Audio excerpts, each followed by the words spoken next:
Hey, what's going on, everybody? Cody Sperber, the Clever Investor, back again, and we have something really cool, really special for you. We got Mr. Jimmy Rex here in the studio. What's up, big dog? Man, thanks. All right, so Jimmy is the author of this book right here, The Next Wave of Influence in Real Estate, which, you know, I'm pretty excited to read it because it's everything you tell me about it sounds awesome. Jimmy is a badass real estate agent out of the great state of Utah. And the guy's a monster. He's a beast. He's playing at a very high level. So I thought, I just got done doing your podcast. We might as well as do a quick YouTube video for all of our YouTube clever investors out there and talk a little real estate.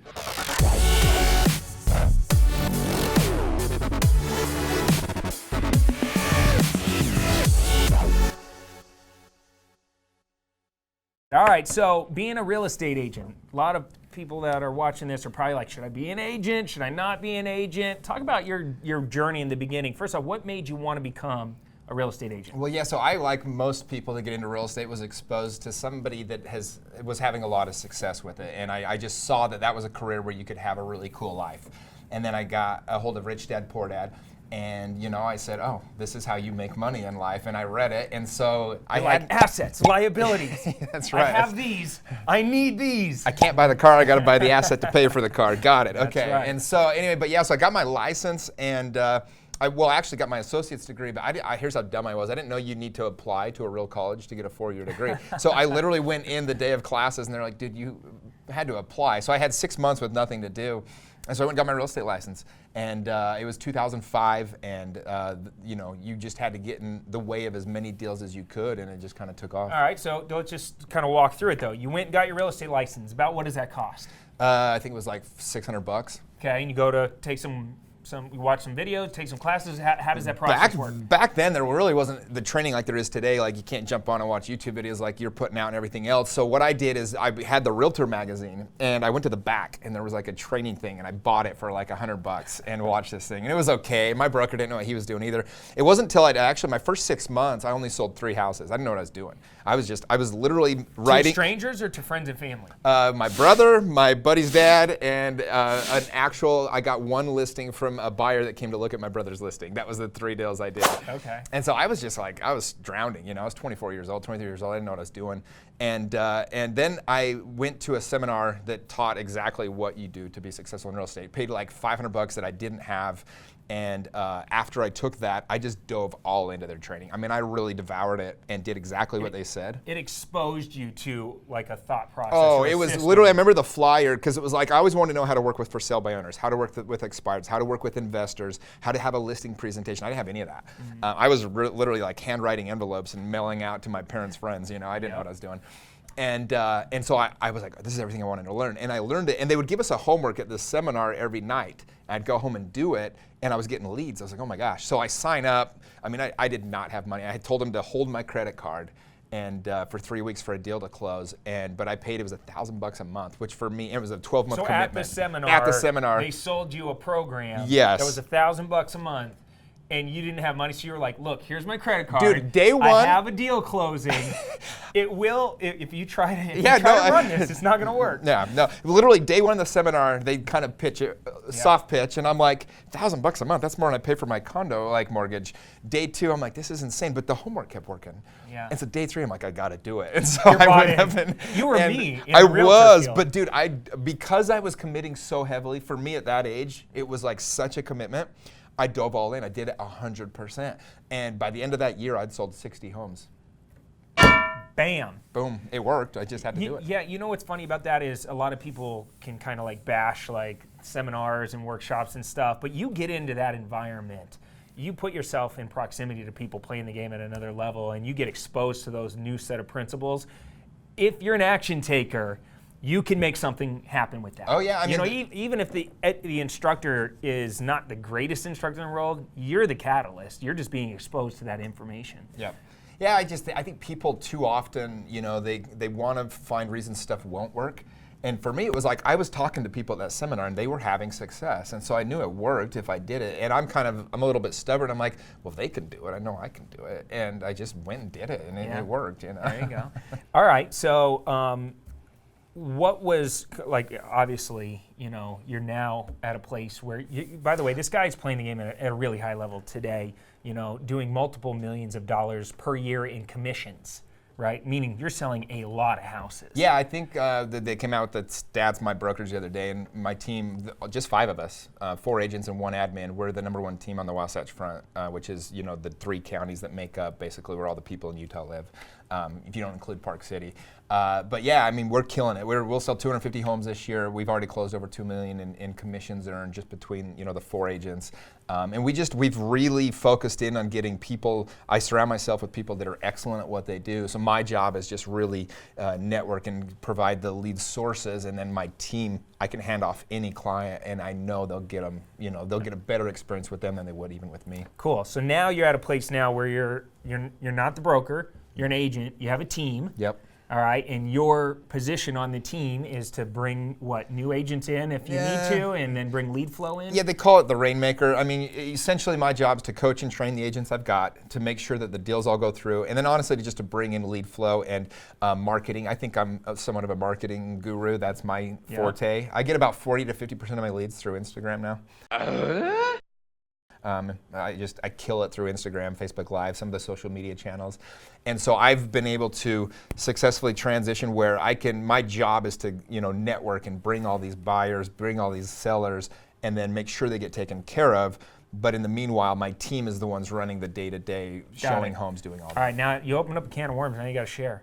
How are you getting deals off of Instagram? Oh my gosh, it's such a gold mine. So the problem that the problem that most agents have with Instagram is they try to sell listings through Instagram, or they just put, it's lazy. They put lazy info out there. It's like them at their office or them doing something. And so what I've done is I've made my profile very attractive. If you go to my page, it doesn't look like I'm even a realtor. It's like every 7th or 8th post might be about real estate. But I've made it attractive to bring in an audience through having my podcast, doing a book, just being interesting, really, traveling and meeting people like yourself.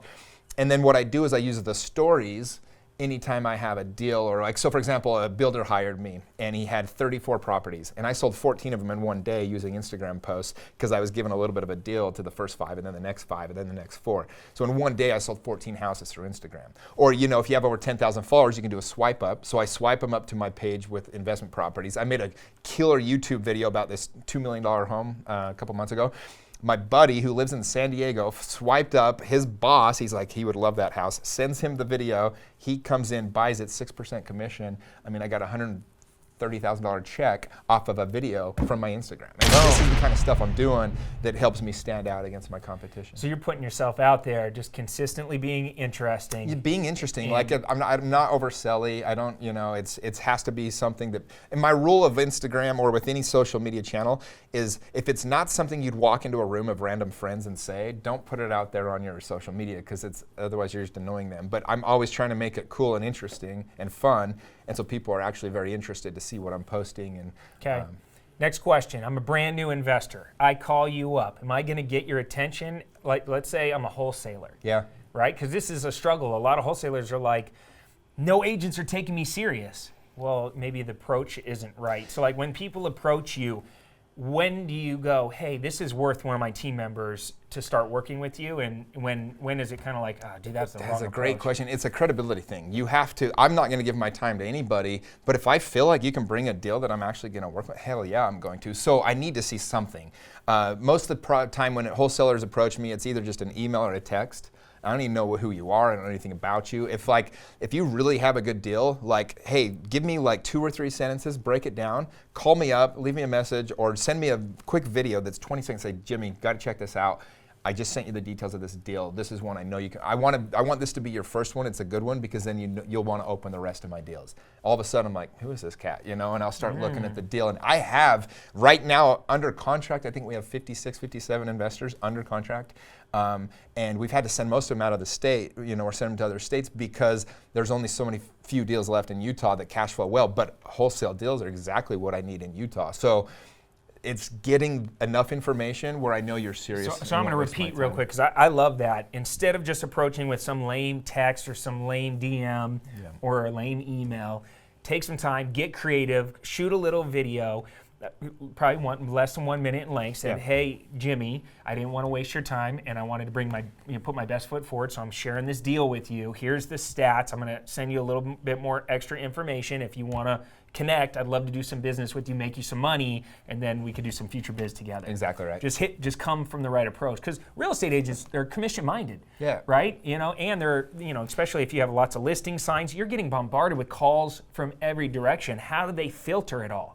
Right? Yeah, I just want to make sure it's going to be worth my time. Like, if you just send me a text and it's got a house, and now I got to comp it out, I got to run a CMA, I've got to see. Too much. I don't know how many buyers you have. Is this going out to 700 people? Am I going to do all the work and not even have a chance to buy it? I don't want to waste my time. If you personalize it to me and I'm like, oh, okay. This deal actually looks like it's going to happen. So let's just break down this book, what this is, and this is why I'm excited to read it. So Next Wave of Influence in Real Estate.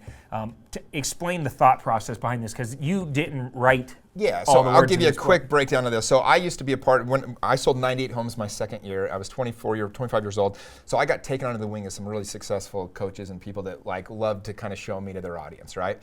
And one of the things I got invited to do was go to this mastermind of 120 of the top agents in the country. They would come from all over the country, would go to Miami or San Francisco or Chicago, and we'd sit at these tables and we'd mastermind all of the best techniques, the skills, the marketing secrets, and they would share it because it wasn't their market. And I just soaked up everything. And so what I wanted to do is I kind of first thought, I'm going to recreate that experience, but I'm like, I don't have the time or energy to get all the agents together and rent out a space and all that. I said, I'll just interview them, put the book together, and I'll have all the information forever so everyone can experience You basically did this with how many? 100? 100. 100 of the best millennial real estate agents. Yep. The exact same thing I'm doing with you right now. I could have just opened your book exactly and said, right. So tell me about the time you failed and what did you learn from that failure? Right. Yeah, I mean, I literally gave a 25, 30-minute phone call to all these agents. What's your favorite marketing strategy that served you better than anything else? And you got it. Right? I like it. And you have coaches' notes and some other stuff. Very cool. Me and my coach made the notes on every single interview so that we're kind of summing it up and it's not meant to be read from front to back. It's not an audiobook. It's something if you're having a rough day, go read a couple interviews, learn a couple nuggets, put them into your business. It's great. Yeah.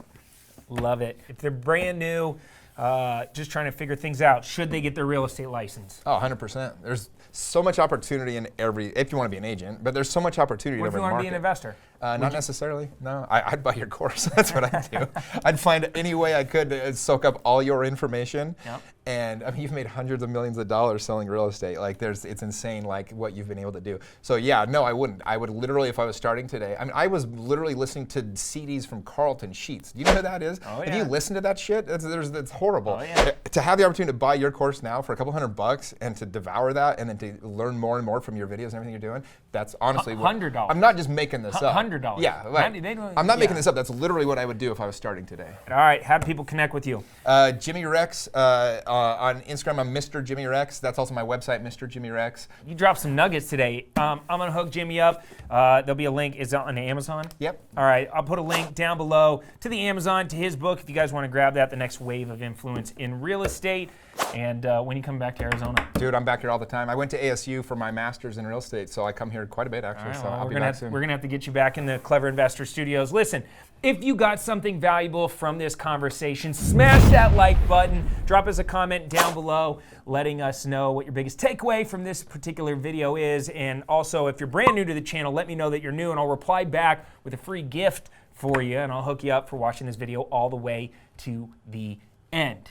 All right, I don't have anything else, dude. You're the man. Thank you so much. Thanks for being here. Until next time, I'm Cody Sperber, the Clever Investor, here with Jimmy Rex. And we will see you later. Take care. Comb your hair. Till then, peace.